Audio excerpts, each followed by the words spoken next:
వికారాబాద్ జిల్లా task force Tandur పట్టణ పోలీసులు సంయుక్తంగా గుట్కా విక్రయాల స్థావరాలపై దాడులు నిర్వహించారు. ఈ మేరకు వికారాబాద్ జిల్లా ఎస్పీ కె నారాయణరెడ్డి ఆదేశాలతో తాండూరు పట్టణంలో టాస్క్ ఫోర్స్ స్థానిక పోలీసులు గుట్కా విక్రయాలపై దాడులు నిర్వహించగా పట్టణంలో 7.5 లక్షల రూపాయల విలువైన గుట్కా ప్యాకెట్లను స్వాధీనం చేసుకున్నారు.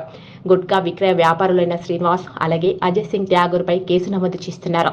అజయ్ సింగ్ త్యాగూర్ అనే వ్యక్తి వద్ద గోదాంలో సుమారు 5,50,000 రూపాయల విలువ గుట్కాలను పొగాకు ఉత్పత్తులను స్వాధీనం చేసుకుని తాండూరు పట్టణ పోలీసులకు అప్పగించారు.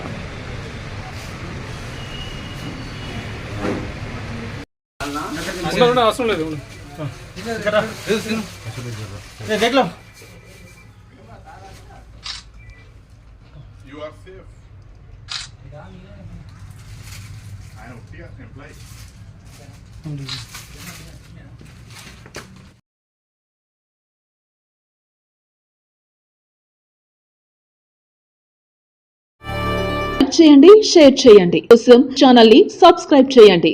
అలాగే ఇక్కడ ఉండే ఈ గంట సింబల్ ని క్లిక్ చేయండి. మేము అప్డేట్ చేసే ప్రతి వీడియో నోటిఫికేషన్స్ మీకు వచ్చేస్తాయి.